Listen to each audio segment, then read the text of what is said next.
നമസ്കാരം, ചാനൽ മലയാളത്തിലേക്ക് സ്വാഗതം. ഇനി വനിതാ വാരത്തിൽ നമ്മൾ പരിചയപ്പെടുത്താൻ പോകുന്ന സ്പെഷ്യൽ ഗസ്റ്റ് എന്ന് പറയുന്നത് വളരെ ബോൾഡായിട്ടൊരു ലേഡിയാണ്. ബിസിനസ്സൊക്കെ ചെയ്ത് ഒരു സംരംഭക മേഖലയിലേക്ക് സ്വന്തമായിട്ടൊരു വ്യക്തിത്വം തെളിയിച്ച ഒരു ആളാണ്. അപ്പോൾ ഒരുപാട് പേര് നമുക്കറിയാവുന്നതാണ്, ബിസിനസ് മേഖല എന്ന് പറയുമ്പോൾ മെയിനായിട്ട് ആണുങ്ങൾ കൈയടക്കി വെച്ചിരിക്കുന്ന ഒരു രംഗമാണെന്നാണ് നമ്മളുടെ ഒരു വെപ്പ്. കാരണം ഇതിലേക്ക് വരാനായിട്ട് കുറച്ചൊക്കെ ടെൻഷനുള്ളൊരു പരിപാടിയാണ്. ഒരുപാട് പ്രഷറൊക്കെ അനുഭവിക്കേണ്ടി വരും, അല്ലെങ്കിൽ ഇത് റിസ്ക് ഉള്ളൊരു മേഖല ആയതുകൊണ്ട് തന്നെ സ്ത്രീകൾ വരാറില്ല. ഇപ്പോൾ കഴിവുള്ള സ്ത്രീകൾ ഇല്ലാതിരുന്നിട്ടാണോ, അതിന് സ്ത്രീകളെ വിടാതിരുന്നിട്ടാണോ എന്നൊക്കെ ഉള്ളത് വേറൊരു ചർച്ച വിഷയമാണ്. അപ്പോൾ ഇന്ന് നമ്മൾ പരിചയപ്പെടുത്താൻ പോകുന്നത് നിധി ചേച്ചിയാണ്. ഇപ്പോൾ ഷേപ്പ് അപ്പ് എന്ന് പറഞ്ഞിട്ട് കൊടുങ്ങല്ലൂർ ഒരു ബ്യൂട്ടി ക്ലിനിക്കും, അതുപോലെ തന്നെ നമ്മുടെ സ്ലിമ്മിങ്ങിനായിട്ടുള്ളൊരു തെറാപ്പി, അതുപോലെ തന്നെ സ്റ്റിച്ചിങ്, ബേക്കിങ്, കേക്കൊക്കെ ബേക്കിങ്, അങ്ങനെയുള്ള എല്ലാ പരിപാടികളായിട്ട് ആൾ വളരെ എനർജറ്റിക് ആയിട്ടൊരു ലേഡിയാണ്. അപ്പോൾ നിധി ചേച്ചി നമുക്കിന്ന് പരിചയപ്പെടാം. വന്നോളൂ.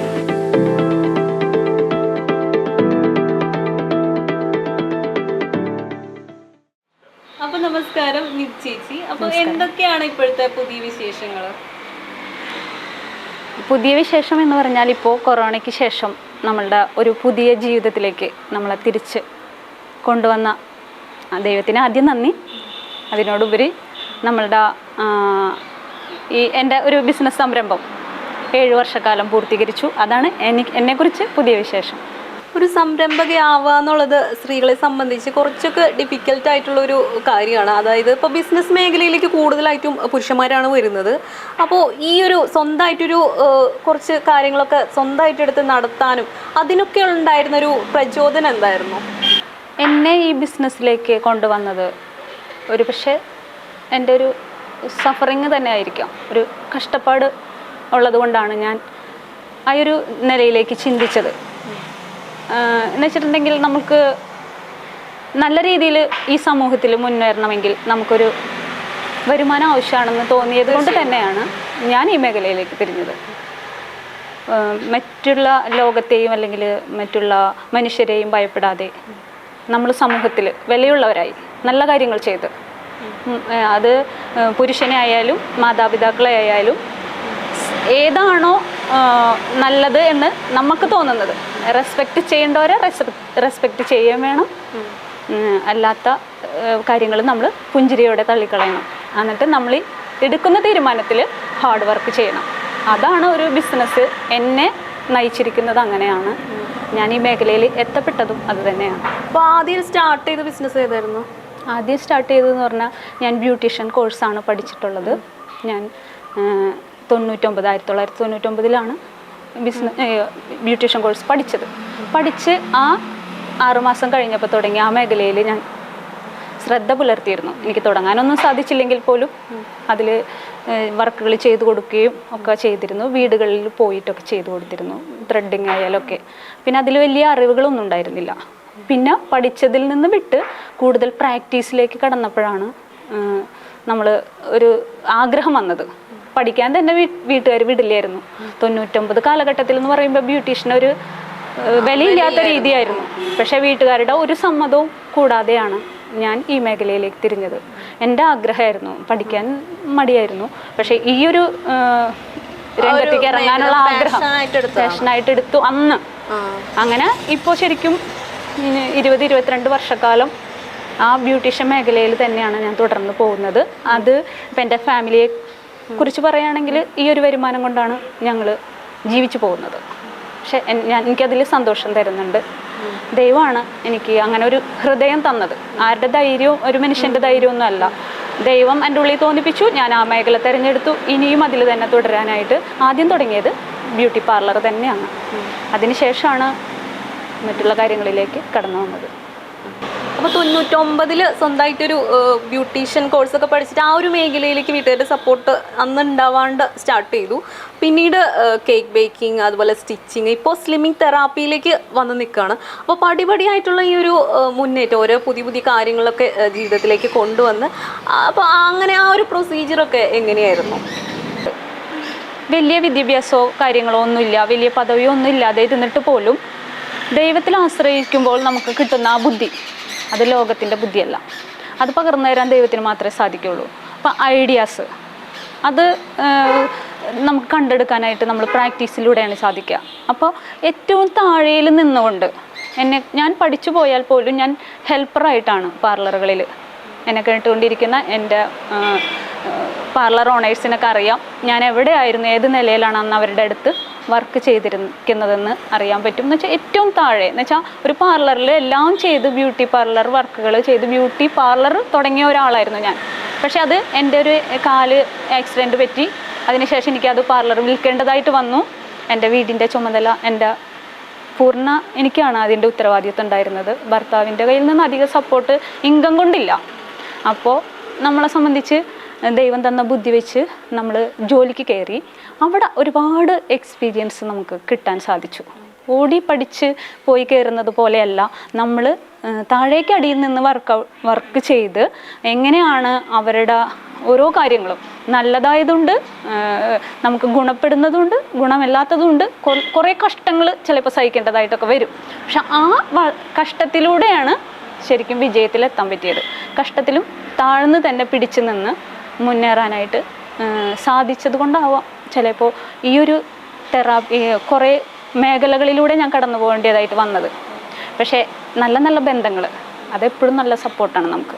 ഞാൻ നല്ല നല്ല ബന്ധങ്ങളെ ക്രിയേറ്റ് ചെയ്യാൻ ആഗ്രഹിക്കുന്നതാണ് ഏറ്റവും എൻ്റെ ജീവിതത്തിൽ വിജയകരമായി വന്നിട്ടുള്ളത്. നമ്മുടെ എന്നിട്ട് പറയുക, ഒരുപാട് സ്ത്രീകളിൽ നിന്ന് കുറേ കഴിവുകളുണ്ടായിട്ട് ഹസ്ബൻഡിനെ ഭയപ്പെട്ട്, ബ്രദറിനെ ഭയപ്പെട്ട്, പാരൻസിനെ ഭയപ്പെട്ട് ചെയ്യാതിരിക്കുന്നു. ശരിക്കും സങ്കടം തോന്നും. ഒരുപാട് ലേഡീസുമായിട്ടാണ് എനിക്ക് ബന്ധമുള്ളത്. വനിതകളുടെ ഒരു കൂട്ടത്തിലാണ് ഞാൻ ജീവിക്കുന്നത്. അപ്പോൾ ശരിക്കും അവരുടെ അനുഭവങ്ങൾ വെച്ച് നോക്കുമ്പോൾ അതിൽ നിന്നും വേറിട്ട ഒരാളായി മാറണം എന്ന് ഞാൻ ആഗ്രഹിച്ചിരുന്നു എൻ്റെ ജീവിതത്തിൽ. അത് അങ്ങനെ തന്നെയാണ് ഇപ്പോഴും പോകുന്നത്. ഒരു വഴികാട്ടിയായിട്ട് നമുക്ക് നിയമങ്ങളോ അല്ലെങ്കിൽ ലോകമോ ഒന്നും കൂടെ ഇല്ലെങ്കിലും ദൈവത്തിൽ ആശ്രയിച്ച് നിന്നാൽ നിനക്ക് ബുദ്ധിയും കഴിവുമെല്ലാം വരുന്ന ഞാൻ എൻ്റെ ജീവിതത്തിലൂടെ ഇന്നും അനുഭവിച്ചുകൊണ്ടിരിക്കുന്ന ആ ഒരു കാഴ്ചപ്പാട് മറ്റുള്ളവരിലേക്ക് പകർന്നു കൊടുക്കാൻ കിട്ടുന്ന അവസരങ്ങൾ. ഈ ആരോഗ്യം ഉണ്ടെങ്കിലാണ് നമുക്ക് ഹാർഡ് വർക്ക് ചെയ്യാൻ പറ്റുക. ഏതൊരു മേഖലയിലും പ്രാക്ടീസും ഹാർഡ് വർക്ക് ഇല്ലെങ്കിൽ സക്സസ്സിലെത്താൻ പറ്റില്ല. നമ്മൾ അന്ന് ഏകദേശം 2014-15 ഈ കഠിന ചൂട് 12 മണി തുടങ്ങി 2 മണി വരെയും പുറത്തിറങ്ങാൻ പാടില്ല എന്ന് പറഞ്ഞൊരു സമയമാണ് 2015 ആ സമയത്ത് ഞങ്ങൾ വീടുകളിലേക്ക് പോണത് ആ വെയിലെത്താം. എൻ്റെ മോള് ബാഗ് പെട്ടി ഇപ്പോൾ ഒരു പെട്ടിയിലാക്കിയിട്ടാണ് ഞങ്ങളിപ്പോൾ ഉള്ള തെറാപ്പി മെഷീൻസ് കൊണ്ടുപോകണത്. അത് ബാക്കിൽ പിടിച്ച് നിൽക്കും വെയിലിൽ. പക്ഷെ നമുക്ക് വെയിലോ മഴയോ ഒന്നും പ്രശ്നമല്ല. എന്ന് വെച്ചാൽ നമ്മൾക്ക് സക്സസ്സിലെത്തണം. അന്ന് ഇത് വയ്ക്കാൻ സ്ഥലമില്ല. ഈ ഓരോ പടിയായിട്ട് ഉയർന്നു വന്ന് ഇന്ന് ഞാൻ എത്തി നിൽക്കുന്നത് ഇഷ്ടം പോലെ പ്ലേസുള്ള സ്ഥലത്ത് എന്നെ ദൈവം കൊണ്ട് എത്തിച്ചു. അതിൽ ഞാൻ അഹങ്കാരമൊന്നും കാണിക്കുന്നില്ല. ഇനിയും എത്താനുണ്ട്, പടികൾ ചവിട്ടി കയറാനുണ്ട്. പക്ഷേ അത് ഒരു സഫറിങ് എന്ന് വെച്ചാൽ നമുക്ക് വേണ്ടിയിട്ട് അത് ഇനിയും പല മേഖലകളിലുള്ളവർക്കും അറിയപ്പെടണം. എന്നുവെച്ചാൽ നമ്മളുടെ ദൈവത്തിൽ ആശ്രയിച്ച് മുന്നോട്ട് പോകണമെങ്കിൽ ആരെയും ഭയപ്പെടാതെ മുന്നോട്ട് സത്യമായ രീതിയിൽ പോകണമെങ്കിൽ നമ്മൾ എത്തും. ഞാനിപ്പോൾ എവിടെയും എത്തിയിട്ടില്ല, പക്ഷേ എനിക്കൊരു സന്തോഷമുണ്ട്. ഒരുപാട് പേർക്ക് സന്തോഷം കൊടുക്കാനായിട്ട് സാധിക്കുന്നു. ഒരുപാട് സഫറിങ് അനുഭവിക്കുന്നുണ്ട് വനിതകൾ. പക്ഷേ അവർ സമൂഹത്തിൽ ചിലപ്പോൾ അവരുടെ ഹസ്ബൻഡൊക്കെ ചിലപ്പോൾ നല്ല സ്ഥാനമാനങ്ങളുള്ളവരായിരിക്കാം. നമ്മൾ ഒരിക്കൽ പോലും വിചാരിക്കില്ല ഇവരുടെ വീട്ടിൽ ഇവരിങ്ങനെയാണോ എന്ന്. പക്ഷെ അവർ അതിനെ മറികടക്കാൻ അവർക്ക് സാധിക്കുന്നില്ല, പുറത്തിറങ്ങാൻ പറ്റുന്നില്ല. അപ്പോൾ അവരുടെ വിഷമങ്ങൾ ഷെയർ ചെയ്യാൻ പറ്റുന്നില്ല. നമ്മൾ പറയുന്നുണ്ടല്ലോ മൊബൈൽ ഫോൺ, ജെൻസിന് എത്ര ടൈം വേണമെങ്കിലും ഫോൺ ഉപയോഗിക്കാം. ഒരു ലേഡീസ് അവർ ഹസ്ബൻഡ് വീട്ടിൽ വന്ന ഫോണിൽ ഉപയോഗം എടുക്കണമെങ്കിൽ അവർ തെറ്റായ രീതിയിലൊന്നും ആയിരിക്കില്ല, പക്ഷെ അവർക്ക് പേടിയാണ് ആ ഫോൺ എടുക്കാൻ. എന്താണെന്ന് വെച്ചാൽ അവർ അനുഭവിക്കുന്ന സഫറിങ് യാഥാർത്ഥ്യങ്ങൾ അറിയുന്നില്ല. ചിലപ്പോൾ നല്ല കാര്യങ്ങളായിരിക്കും അവർ സംസാരിച്ചുകൊണ്ടിരിക്കുന്നത്. അതറിയാതെ തന്നെ നമ്മുടെ ഹസ്ബൻഡുമാരുടെ ഫൈറ്റിങ് എനിക്കുണ്ടായിട്ടല്ല കേട്ടോ ഞാൻ പറയാം. ഞാൻ ഒരുപാട് വനിതകളായിട്ട് കമ്മ്യൂണിക്കേഷൻ ഉള്ളപ്പോൾ അവർ പറയുക എന്ന് വെച്ചാൽ അവർ തെറ്റ് ചെയ്യുന്നില്ല, പക്ഷെ അവരെ തെറ്റുകാരായിട്ട് കണക്കാക്കുന്നു. അത് ആ ചിന്താഗതി മാറ്റണം. ജെൻസ് ലേഡീസ് എന്നുള്ളൊരു നമ്മൾ ലേഡീസിനെ സപ്പോർട്ട് ചെയ്യുക എപ്പോഴും. എന്ന് വെച്ചാൽ സ്ത്രീക്ക് എപ്പോഴും ഒരു ശക്തി ഉണ്ട്. ഞാൻ സ്ത്രീയായിട്ട് ജനിച്ചതിൽ ഒരിക്കലും ഞാൻ വിഷമിക്കില്ല. അപ്പോൾ 7 വർഷമായിട്ട് ഈ പാർലറൊക്കെ നടത്തി, ഇപ്പോൾ കേക്ക് ബേക്കിംഗ്, അതുപോലെ സ്റ്റിച്ചിങ്, ഇപ്പോൾ സ്ലിം തെറാപ്പി, അങ്ങനെ കുറേ ഇപ്പോൾ ഒരുപാട് ക്ലയൻസ് ഒക്കെ വന്നിട്ടുണ്ടാകും. ഇപ്പോൾ ഒരുപാട് ലേഡീസ് ആയിട്ടൊക്കെ കോണ്ടാക്ട് ഉണ്ടാകും. അപ്പോൾ നീണ്ട ഇത്രയും കാലത്തെ ആ ഒരു ഒരുപാട് കസ്റ്റമേഴ്സ് വന്നു, അവരുമായിട്ടൊക്കെയുള്ള റിലേഷൻ എങ്ങനെയാണ്? നല്ല രീതിയിലുള്ള തുടക്കകാലങ്ങളിൽ ഉള്ള ആ വ്യക്തികളുമായിട്ട് ഇന്നും ആ കോണ്ടാക്റ്റ് നിലനിർത്തിക്കൊണ്ട് പോകുന്നുണ്ട്. എന്നുവെച്ചാൽ ആത്മാർത്ഥതയുള്ള ബന്ധങ്ങളാണത്. നമ്മൾ എന്തവർക്ക് സർവീസ് ചെയ്ത് കൊടുത്താലും അതിന് എൻ്റെ വാക്കുകളിൽ പറയുകയാണെങ്കിൽ നന്ദിയുള്ളവർ എന്നുവെച്ചാൽ ഇന്നും കോണ്ടാക്ട് ചെയ്യുകയും എന്തിനും വെറുതെ സ്റ്റാറ്റസ് ഇട്ടാൽ പോലും സപ്പോർട്ട് ചെയ്തുകൊണ്ടിരിക്കും. നമുക്കറിയാം അവർ നമ്മളെ നോക്കിക്കൊണ്ടിരിക്കുന്നവരാണെന്ന്. അപ്പോൾ ആ രീതിയിൽ വളരെയധികം സന്തോഷം തരുന്നുണ്ട്. എന്നുവെച്ചാൽ ഒരു സ്ത്രീ എന്ന നിലയിൽ മറ്റുള്ള സ്ത്രീകളായിട്ടാണ് കേട്ടോ അധികമായിട്ട് കോണ്ടാക്റ്റ് ഉള്ളത്. എനിക്ക് സ്ത്രീകളായിട്ടാണ്. ആ സ്ത്രീകളെല്ലാം തന്നെ എനിക്ക് തരുന്ന സപ്പോർട്ട് അത് വളരെ സന്തോഷമാണ്. അകന്നു പോയിട്ടില്ല, എന്നിൽ നിന്ന് അകന്നു പോയിട്ടില്ല. ചിലപ്പോൾ എനിക്ക് ടൈമൊന്നും കിട്ടാറില്ല വിളിക്കാൻ, പക്ഷെ അവർ എന്നെ വിളിച്ചിട്ട് ആ ഒരു വർഷത്തിൽ ഒരു പ്രാവശ്യമെങ്കിലും വിളിക്കാത്ത ആരും തന്നെ ഇല്ല എന്നുള്ളതാണ്. അത് വളരെയധികം അത് ഇനിയും കീപ്പ് ചെയ്യാൻ ഇഷ്ടപ്പെടുന്നു. അപ്പോൾ സ്ലിം തെറാപ്പി എന്നുള്ള ഈ ഒരു പരിപാടി ഇവിടെ ഇങ്ങനെ ഒരു സംരംഭം നടക്കുന്നുണ്ട്. ഒരുപാട് പേർക്ക് ചെയ്ത് നല്ല റിസൾട്ട് ഉണ്ട്. അപ്പോൾ ഞാൻ ഇപ്പോൾ കുറേ ഫോട്ടോസൊക്കെ കണ്ടു. അപ്പോൾ ചിലർക്കൊക്കെ വളരെ ഡ്രാസ്റ്റിക് ആയിട്ടുള്ള ചേഞ്ചസ് ഒക്കെ ഉണ്ട്. അപ്പോൾ ഇത്രയധികം ഇങ്ങനെ ഒരു സംഭവം ഇവിടെ നടക്കുന്നില്ല. ഈ കൊടുങ്ങല്ലൂർ ഇവിടെ ഇങ്ങനെ ഒരു ഇത് നടക്കുന്നുണ്ടെന്ന് ഒരുപാട് പേരിലേക്കൊന്നും എത്തിയിട്ടില്ല. അപ്പോൾ ഈ ഒരു സ്ലിം തെറാപ്പി ഇതിനെ കുറിച്ച് ഡീറ്റെയിൽ ആയിട്ട് ഓഡിയൻസിന് വേണ്ടി ഒന്ന് പറയാമോ? കൊടുങ്ങല്ലൂർ എന്ന് പറയുമ്പോൾ എൻ്റെ ജന്മദേശമാണ്. അപ്പോൾ ഒരുപാട് സ്ഥലങ്ങളിൽ വർക്ക് ചെയ്തിട്ടുണ്ടെങ്കിലും ലാസ്റ്റ് ഞാൻ വന്ന് എത്തിപ്പെട്ടത് ദൈവ അനുഗ്രഹത്താൽ കൊടുങ്ങല്ലൂർ തന്നെയായി. അപ്പോൾ കൊടുങ്ങല്ലൂരിൽ ഹെൽത്തിന് ഇമ്പോർട്ടൻ്റ് കൊടുക്കുന്ന വനിതകളെ കണ്ടുപിടിച്ചുകൊണ്ട് അവർക്ക് എന്നെക്കൊണ്ട് എന്ത് സപ്പോർട്ട് ചെയ്യാൻ സാധിക്കും അതവർക്ക് കൊടുക്കുക എന്ന ലക്ഷ്യത്തോടു കൂടി തന്നെയാണ് കൊടുങ്ങല്ലൂർ തിരഞ്ഞെടുത്ത് കൊടുങ്ങല്ലൂർ തന്നെ അത് തുടങ്ങിയത്. അപ്പോൾ ഇതിലെന്ന് പറഞ്ഞിട്ടുണ്ടെങ്കിൽ നമ്മൾ വളരെ ലോങ് ടൈമിലല്ല, ഷോർട്ട് ടൈമിലുള്ളൊരു റിസൾട്ടാണ് കൊടുക്കുന്നത്. തെറാപ്പികളാണ്. അപ്പോൾ അധിക സമയം എടുക്കണ്ട, എഫക്റ്റ് എടുക്കണ്ട. ഒരു ദിവസത്തിൽ 1 മണിക്കൂർ നമ്മൾ മാറ്റി വെച്ചാൽ തന്നെ നമുക്ക് നമ്മൾ ആഗ്രഹിക്കുന്ന രീതിയിലുള്ള വെയിറ്റ് ലോസ് നമുക്ക് കിട്ടുമെന്ന് തെളിയിക്കപ്പെട്ട ഒരു തെറാപ്പിയാണ് സ്ലിമ്മിങ് തെറാപ്പി. ഇത് എറണാകുളം അതുപോലെ തൃശ്ശൂർ പല സ്ഥലങ്ങളിലുണ്ട്.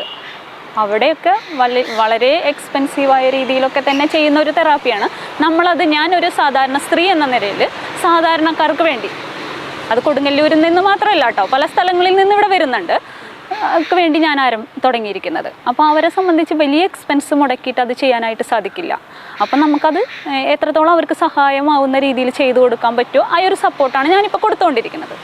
തെറാപ്പി എന്ന് പറഞ്ഞാൽ അതൊരു 22 ദിവസം കൊടുക്കുന്ന ഒരു പാക്കേജാണ്. അതവർക്ക് ഇഷ്ടമുണ്ടെങ്കിൽ കണ്ടിന്യൂ ചെയ്യാം. 22 ദിവസം കൊണ്ട് തന്നെ അവരുടെ body shaping, body weight, body measurement ഇതെല്ലാം തന്നെ ചേഞ്ചായി നമുക്ക് കാണിച്ചു കൊടുക്കാൻ സാധിക്കും.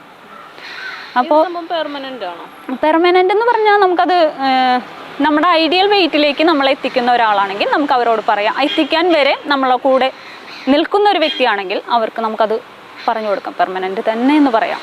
അല്ല ഇവിടെ വന്നു ഒരു 5 കിലോ വെയിറ്റ് ലോസ് ആയിട്ടുള്ളൂ, അല്ലെങ്കിൽ അവർക്ക് ഇനിയും 25 കിലോ ഒക്കെ കുറയ്ക്കാനുള്ള വ്യക്തികളോട് നമുക്കത് പറയാൻ പറ്റില്ല.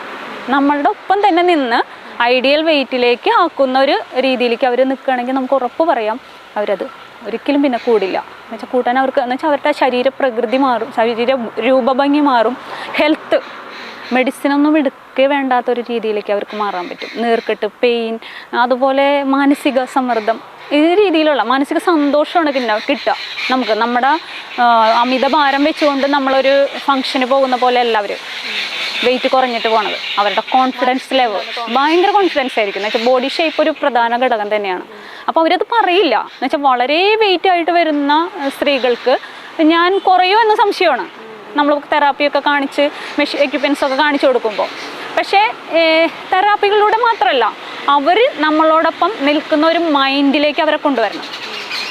അവർ വന്നാൽ അവർ ഈ രീതിയിൽ എങ്ങനെ ആ കാര്യങ്ങൾ ചെയ്യണം എന്നൊരു മൈൻഡ് അവർക്ക് കൊടുക്കണം. അല്ലാതെ ഇവിടെ വന്നു തെറാപ്പിയിൽ വന്നു എന്ന് പറയുന്നതിൽ അല്ല, അവർ തരുന്ന സപ്പോർട്ട് അവർക്കത് കുറയ്ക്കാൻ ഉള്ളൊരു മൈൻഡ് ആക്കി കൊടുക്കുക. ഇപ്പോൾ ഇതിൽ നമ്മൾ കൊടുത്തുകൊണ്ടിരിക്കുന്ന പാക്കേജ് എന്ന് പറഞ്ഞാൽ 10,000 ആണ് സ്റ്റാർട്ടിങ് വരുന്നത്.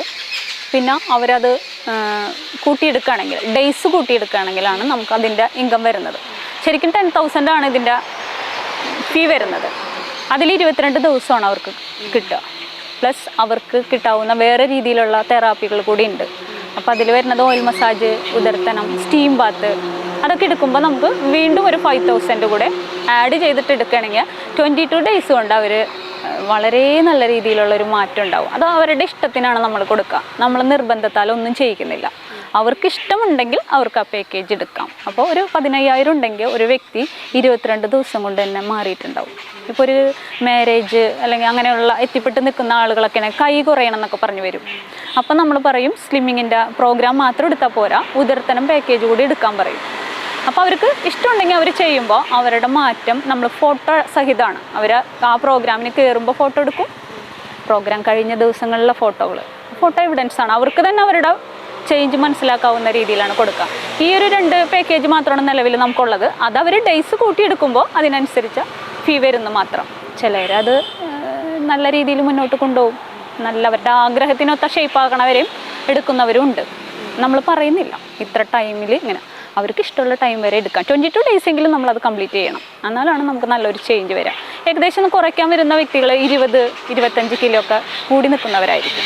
അപ്പോഴാണ് അവർക്ക് അതിനെക്കുറിച്ച് ഒരു ധാരണ വരിക. എനിക്ക് ഡ്രസ്സ് നല്ല രീതിയിൽ ഇടാൻ പറ്റുന്നില്ല. ആ ഒരു സ്റ്റേജ് വരുമ്പോഴാണ് അവർ വെയിറ്റ് കുറയ്ക്കാനായിട്ട് എൻ്റെ അടുത്ത് എത്തിപ്പെടുന്നത്. എന്നുവെച്ചാൽ ഒരു സാരി എടുത്ത് നോക്കിയിട്ടുണ്ടെങ്കിൽ അവരത് മാറ്റിയിട്ട് ചുരിദാറിട്ട് പോകേണ്ട ഒരു സിറ്റുവേഷനിലേക്ക് വരുമ്പോഴാണ് നമ്മൾ ഇതിനെക്കുറിച്ച് അറിയണത്. പിന്നെ ഈ ഒരു തെറാപ്പി ആരും ഷെയർ ചെയ്യാനായിട്ട് ഇഷ്ടപ്പെടില്ല. ഞാനിത് ചെയ്തിട്ടാണ്, അതായിരിക്കും ചിലപ്പോൾ ഇത് ഇത്രയും കൂടെ പിന്നെ ഇങ്ങനെ സക്സസ്സിലെത്താത്തത്. എന്ന് വെച്ചാൽ അഡ്വർടൈസ്മെൻറ്റിലേക്ക് കൂടുതൽ വരാത്തത്. എന്താ വെച്ചാൽ ഞാൻ തന്നെ കുറച്ചു എന്നുള്ള ഒരു രീതിയിലാണ് നിൽക്കുന്നത്. എന്ന് വെച്ചാൽ ഒരുപാട് വെയിറ്റ് കുറയ്ക്കാൻ എക്സ്പെൻസ് മുടക്കുക എന്ന് പറഞ്ഞാൽ എന്താ പറയുക, മോശമായ രീതിയിലാണ് ഉള്ള കാഴ്ചപ്പാട്. പക്ഷേ ഹോസ്പിറ്റലിൽ കൊണ്ട് നമ്മൾ പൈസ മുടക്കുമ്പോൾ ആർക്കും ഒരു വിഷമവും കാണുന്നില്ല. പക്ഷെ അതല്ല ശരി. നമ്മുടെ ഹെൽത്തിന് ആദ്യം ഇമ്പോർട്ടൻ്റ് കൊടുക്കുക എന്നുള്ളതാണ് ഞാൻ പഠിച്ചൊരു കാഴ്ചപ്പാടിൽ നിന്ന് എനിക്ക് പറയാനുള്ളത്. അത് കഴിഞ്ഞ് കഴിഞ്ഞാൽ നമുക്ക് അസുഖങ്ങളില്ല. അപ്പോൾ ഈ ഒരു വനിതാ ദിനത്തിൽ നമ്മുടെ ഓഡിയൻസിനോട്, സ്ത്രീകളോട് എന്താണ് പറയാനുള്ളത്? സ്ത്രീകളോട് എനിക്ക് പറയാനുള്ളത്, നമ്മളെല്ലാ കാര്യത്തിലും നല്ല പോസിറ്റീവായിട്ട് ചിന്തിക്കുക. നെഗറ്റീവിനെ തേടി പോയാൽ എപ്പോഴും അത് ചിന്തിക്കാനേ സമയമുണ്ടാവുള്ളൂ. നമ്മളുടെ കൊള്ള ലൈഫിൽ നിന്ന് പ്രത്യേകിച്ച് ഈ കാലഘട്ടത്തിൽ എത്രത്തോളം ഒന്നും അറിയാനില്ല. നമ്മൾ നാളെ ഉണ്ടോ ഇല്ലയോ എന്നൊന്നും അറിയില്ല. അപ്പോൾ ഉള്ള സമയം നല്ല സന്തോഷത്തോടെ, സ്നേഹത്തോടെ, നല്ല നല്ല ബന്ധങ്ങളും നല്ല സമൂഹത്തിൽ നല്ല രീതിയിലുള്ളൊരു ശക്തി നേടിയെടുക്കാനായിട്ട് എല്ലാ സ്ത്രീകൾക്കും സാധിക്കും. അതിനുള്ള ശക്തിയൊക്കെ ദൈവം കൊടുത്തിട്ടുണ്ട്. റെസ്പെക്റ്റ് കൊടുക്കേണ്ടടുത്ത് കൊടുക്കണം. എല്ലാത്തടത്ത് കൊടുക്കുകയും പ്രതികരിക്കാതിരിക്കുകയും ചെയ്യണമെങ്കിൽ അതൊരു സ്ത്രീയുടെ വലിയ തോൽവിയാണ്. എന്നെ സംബന്ധിച്ച് നോക്കുമ്പോൾ ഞാൻ പ്രതികരിക്കേണ്ടടുത്ത് പ്രതികരിച്ചിട്ടുണ്ട്, ചെയ്യേണ്ടടുത്ത് ചെയ്യുന്നുണ്ട്. അത് തന്നത് ദൈവമാണ് കേട്ടോ. ദൈവത്തിൻ്റെ ഒരു ശക്തി തന്നെയാണ്.